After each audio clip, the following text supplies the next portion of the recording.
नमस्कार आपण मानकु मो चैनल को स्वागतम। आसंतु आज आम माछर यही सुंदर एवं टेस्टी रेसिपीटे बनैबा। थरे मो प्रोसेस रे एमिति थरे माछ तेल झाड़ बनातु देखिए खाइया पाई बहुत सुंदर लागिबो।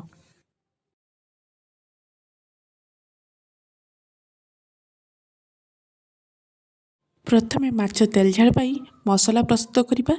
ता पाई 2 चामच पुस्त नहीं नेबा, सेथिरे गोटे चामच जीरा देबा एवं 3 चामच धला सोरिष देबा एवं गोटे कंचा लंका देई अल्प पानी देई तार भल कि गोटे पेस्ट बनै नेबा। तापर आसंतु माछ को ये भल भाव में धोई आम सफा कर नहीं से स्वाद अनुसार लुण एवं हलदी गुड़ देई ताको भल भाव में मैरिनेट करनेबा एवं ताको 15 मिनिट पाई सेमिति रखिदेबा।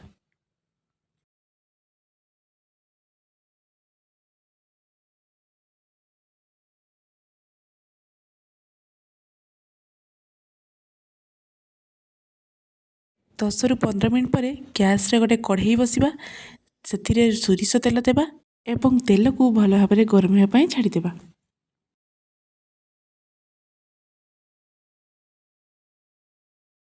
एबे देखंतु तेल भल भाव में गरम हो जाइए। तापर से गोटे चामच कला जीरा पकेबा एवं तापर आम गोटे गोटे करी माछ को से पकेबा। माछ को आम हल्का फ्राए करबा, बेसी लाल करबा नहीं।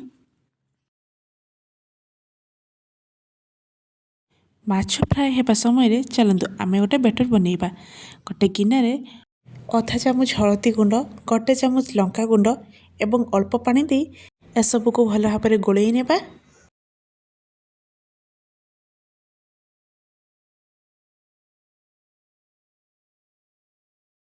एबे माछ गुड़ी को आम उलटाई देबा। देखंतु माछ गुड़ी को केवल आम हल्का फ्राए करिछे, अधिक नुहे।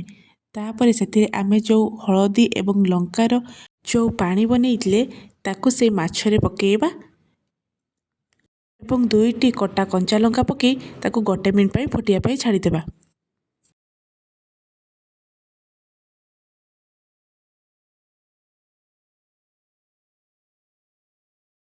एबे गोटे मिनिट पर देखंतु आमे जो सोरिषर बैटर बनैले ताकू मध्य सेथिरे पकेबा। आमे एथिरे आउ किछि मसला ऐड करिबा नाही, एमिति ही 4 रु 5 मिनिट पाई फुटिया पाई छाड़ीदेबा।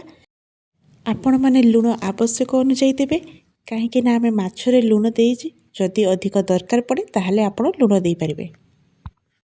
जदि आजिर मोर ये वीडियो आपण मानकु भल लागि थाए तेबे मो चैनल को लाइक शेयर सब्सक्राइब करने को जमा भी भूलिबेनी। एमिति मझिरे मझिरे माछ गुड़ी को आमे उलटाई देबा एवं देखंतु एबे माछ गुड़ी को 4 रु 5 मिनिट पर भल भाव में होई गलानी। शेषरे देखंतु किछि कंचा सोरिष तेल सेथिरे पकेइबा। शेषरे 2 चामच लेंबू रस देबा। तापर गैस को बंद करदेबा। लेंबू रस आगुरु पकेबे नाही, कहीं ना लेंबू पिता होई जिवो। शेषरे पकेबे, तापर गोटे प्लेट को काढ़ी आनिबे। जदि मोर ये वीडियो आपण मानकु भल लागिथिबो ताहले केमिति लागिला मते कमेंट रे निश्चय जणाइबे।